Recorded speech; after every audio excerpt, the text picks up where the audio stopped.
ബംഗാളിലെ ഭരണപ്രതിസന്ധിയും അതുപോലെ അക്രമവും തുടങ്ങിക്കഴിഞ്ഞു. മമതാ ബാനർജി 4-ാം തീയതി വരെ ഭരണത്തിലായിരുന്നു. 4-ാം തീയതിയിലെ ഇലക്ഷൻ റിസൾട്ട് വന്നു. അവർക്ക് 80 സീറ്റേ ലഭിച്ചുള്ളൂ. 294 സീറ്റിലെ 207 എണ്ണം BJPക്ക് ലഭിച്ചു എന്നാണ് വാർത്ത വരുന്നത്. അതിവർ അംഗീകരിക്കുന്നില്ല. കാരണം അവർ പറയുന്നത് ഇവിടെ SIRൻ്റെ ആ വാല്യുവേഷൻ നടത്തിക്കഴിഞ്ഞപ്പം 90 ലക്ഷം ആൾക്കാർക്ക് വോട്ടില്ലാതെ പോയി. അതിനകത്ത് 30 ലക്ഷം പേര് പരാതി കൊടുത്തു. ഏകദേശം 1 ലക്ഷം പേരുടെ കാര്യം മാത്രം പരിഗണിച്ചു. അപ്പോൾ അവിടെ ഭരണപ്രതിസന്ധി ഉണ്ട്. ഇതാണ് അവരുടെ വാദഗതി. അവർ രാജിവെക്കാൻ ഉദ്ദേശിക്കുന്നില്ല എന്നാണ് പറഞ്ഞത്.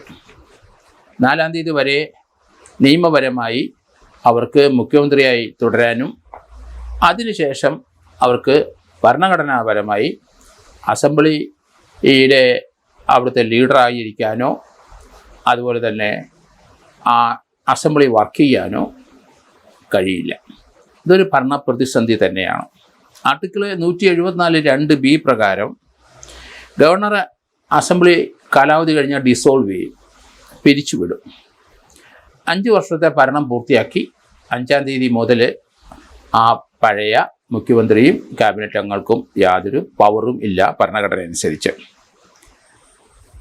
ആർട്ടിക്കിൾ 172 പ്രകാരം 5 വർഷം കൂടുമ്പോൾ ഓട്ടോമാറ്റിക്കായിട്ട് അസംബ്ലി ഡിസോൾവ് ചെയ്ത് പോവുകയാണ് പതിവ്. പക്ഷേ അവരിത് അംഗീകരിക്കുന്നില്ല. അപ്പം പിന്നെ എന്താണ് മാർഗം? അവർ അസംബ്ലിയിലെ സ്പീക്കറും അവർ ഭരണം അങ്ങ് തുടർന്നാൽ എന്ത് ചെയ്യും?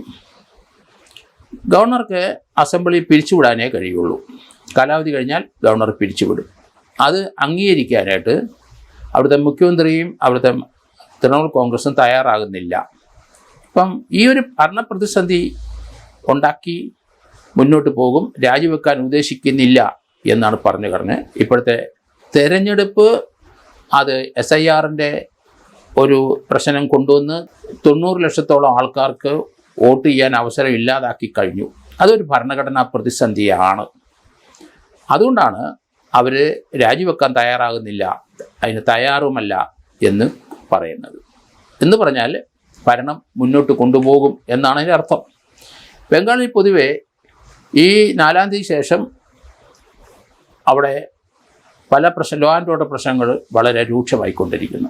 പല സ്ഥലങ്ങളിലും കൊള്ളിവയ്പ്പും തീവയ്പ്പും ആൾക്കാരെ മർദ്ദിക്കുകയും ചവിട്ടുകയും വെട്ടുകയും കൊല്ലുകയൊക്കെ നടന്നുകൊണ്ടിരിക്കുന്നതായിട്ടാണ് വാർത്തകൾ വരുന്നത്. ബംഗാളിലെ ഇലക്ഷൻ സമയത്ത് 2400ഓളം CRP കമ്പനികളെ അവിടെ നിയോഗിച്ചിരുന്നു ഇലക്ഷനുമായിട്ട് ബന്ധപ്പെട്ട്. കേന്ദ്രം അത്രയും പേരെ 2400 കമ്പനികളാണ് അവിടെ നിയോഗിച്ചിരുന്നത്. അതിൽ 700 കമ്പനികളെ ഇപ്പോഴത്തെ ലോ ആൻഡ് ഓർഡർ സിറ്റുവേഷൻ കാരണം അവിടെ നിലനിർത്തിക്കൊണ്ട് ബാക്കിയെ പിൻവലിച്ചിട്ടുള്ളൂ. പൊതുവെ കൽക്കട്ട നഗരവും മറ്റ് 24 പർഗാന ജില്ലകളിലും മറ്റും കൊള്ളിവയ്പ്പും നടക്കുന്നതായിട്ടാണ് വരുന്ന വാർത്തകൾ. ടോളിഗഞ്ചിലും കസ്ബയിലും മുർഷിദാബാദിലും ബാരാനഗറിലും ഹൗറയിലും അതുപോലെ ഫാൾട്ടായിലും സിലിഗുരിയിലൊക്കെ അക്രമം നടക്കുകയാണ്. BJPക്കാർ പലരും അവിടെ മമതയുടെ ആൾക്കാരെ തൃണമൂൽ കോൺഗ്രസ് അംഗങ്ങളെ പാർട്ടി പ്രവർത്തകരെ മർദ്ദിക്കുന്നു, ചവിട്ടുന്നു, കൊല്ലുന്നു എന്നൊക്കെയാണ് വാർത്തകൾ വരുന്നത്. ബലിഘാട്ടായാലും നാനൂറിലും അവിടുത്തെ തൃണമൂലിൻ്റെ കാൻഡിഡേറ്റുകൾ തങ്ങളുടെ കീഴിൽ വർക്ക് ചെയ്തവർ രക്തമൊലിപ്പിച്ചുകൊണ്ട് നടക്കുന്ന ഫോട്ടോകളൊക്കെ അവർ സോഷ്യൽ മീഡിയയിൽ ഇട്ടു തുടങ്ങി. 2-3 ആൾക്കാർ അവിടെ വീണ് കിടക്കുന്ന കാണിക്കുന്നുണ്ട്. ക്രൂരമായ മർദ്ദനവും അവരെ അക്രമവും നടക്കുന്ന സ്ഥലങ്ങളിലെല്ലാം ഫോട്ടോ വന്നുകൊണ്ടിരിക്കുന്നു. ബംഗാളിലെ BJP പ്രസിഡന്റ് സാമിക് ഭട്ടാചാര്യ ബംഗാളിലുള്ള ഓരോ BJP അനുഭാവികളും ഈ അക്രമത്തിന് കൂട്ടുനിൽക്കാൻ പാടില്ല, അതിലേക്ക് പോകാൻ പാടില്ല എന്ന് വിലക്കി കഴിഞ്ഞു. അങ്ങനെയുള്ളവർക്ക് BJPയിൽ ഒരു സ്ഥാനവും ഉണ്ടാകില്ല എന്ന് സാമിക് ഭട്ടാചാര്യ പറഞ്ഞു കഴിഞ്ഞു.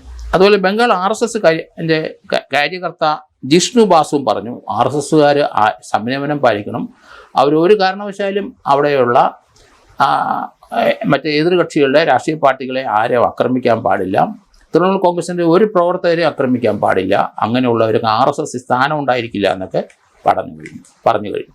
നമുക്കിത് മനസ്സിലാകുന്നത് ബംഗാളിലെ ഭരണ പ്രതിസന്ധി തന്നെ സൃഷ്ടിച്ചുകൊണ്ട് മുന്നോട്ട് പോകും എന്ന് മമതാ ബാനർജി എന്നാണ്. കാരണം അവർ രാജിവെക്കാൻ ഉദ്ദേശിക്കുന്നു. 4-ാം തീയതി കഴിഞ്ഞപ്പോൾ അവർ ഭരണം ഇൻവാലിഡായി എന്നുള്ള രീതിയിൽ ഭരണഘടന അനുസരിച്ച് ഗവർണർ അവിടെ അസംബ്ലി പിരിച്ചുവിട്ട ഓർഡർ ഇടണം, അല്ലെങ്കിൽ ഇവർ രാജിക്കത്ത് കൊടുക്കണം. ഇത് രണ്ടും അവിടെ ഉണ്ടായില്ല.